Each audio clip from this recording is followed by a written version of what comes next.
السلام عليكم ورحمة الله وبركاته، كل اخواتي وحبايبي الغاليين. يا رب تكونوا في احسن حال في اتم صحة. النهاردة ان شاء الله بقى طبق الفول اللي قدامكم ده احلى طبق فول. مدمسينه في البيت. ينفع معانا بقى للسحور وللفطار كمان لو هتعملي اكل شعبي. هعمله بقى ان شاء الله معاكم كده باسهل طريقة. انا الطريقة دي بعمله بيها على طول الحقيقة وبتظبط معايا والفول بيبقى جميل جدا. اول حاجة هنا انا معايا الفول ده فول تدميس اللي هو الفول النظيف. جايبة نص كيلو فول. الفولة اللي هي اللي تبقى يعني ايه الكبيرة. بصوا يا جماعة، الفول بالشكل ده كده. الفول اللي هي الفولة اللي بالشكل ده كده، البيضة الكبيرة. بلاش الفول الاحمر اللي هو بيبقى صغير ده لانه ما بيبقاش كويس خالص. فهنا انا نقع الفول حوالي 3 4 ساعات. وكمان معايا آه، معلقتين من الجزر المبشور، ومعايا 3 معالق عدس اصفر برضو نقعاه. ومعايا كمان الفول المدشوش او اللي هو الفول بتاع البصارة برضو نقعاه. مع الفول يعني نقع ال3 حاجات دي كده، الفول والعدس والفول المدشوش. نقعاهم 3 ساعات، ولا هضيف عليه رز ولا هضيف عليه طماطم ولا ليمون ولا اي حاجة، هي المكونات دي بس. بعد كده صفيت بقى الفول من المية وحطيته بقى في الدماسة او في القدرة بتاعتي، وهنزل عليه ال3 معالق عدس. العدس بيديله برضو طعم، وكمان بيديله لون حلو قوي.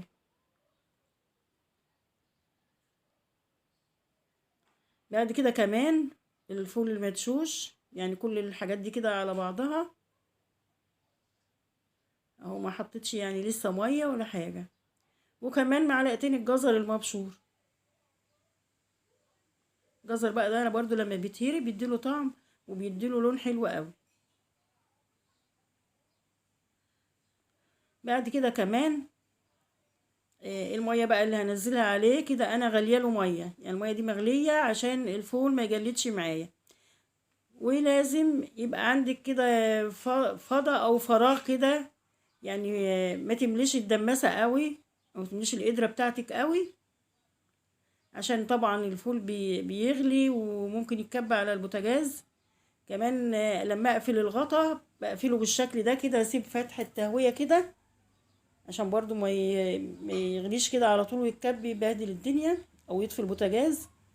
اول حاجة انا ببقى مولعة على الفول على نار عالية، بسيبه حوالي 10 دقايق او ربع ساعة، ببقى واخدة بالي منه.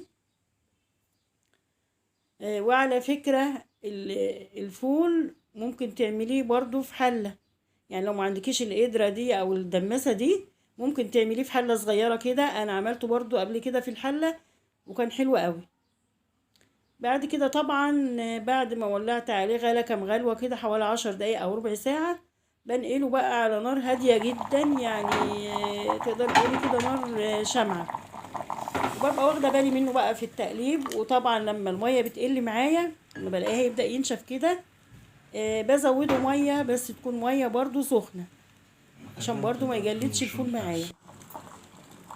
يعني حبة بحبة كده زوده حبة بحبة.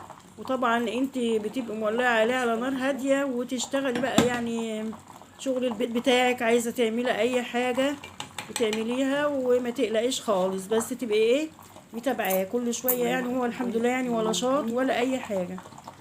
كده خلاص الفول استوى معايا، خد معايا حوالي من 3 ل3 ساعات ونص على زي ما قلت لكم كده على النار، يعني النار دي تبقى شامعة كده، يبقى هادية خالص.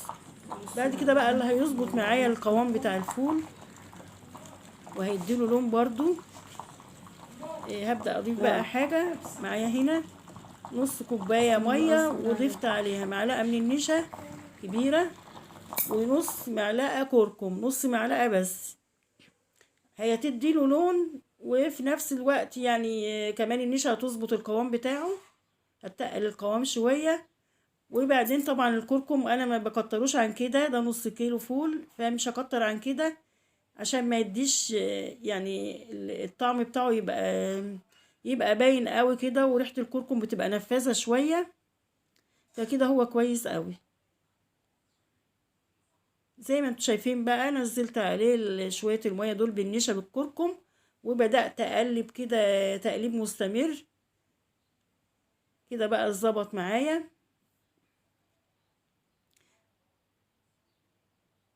بصوا بقى يا جماعة اهو كده اتظبط معايا وحلو قوي. شوفوا الفول عامل ازاي ما شاء الله، وكان مستوي جدا.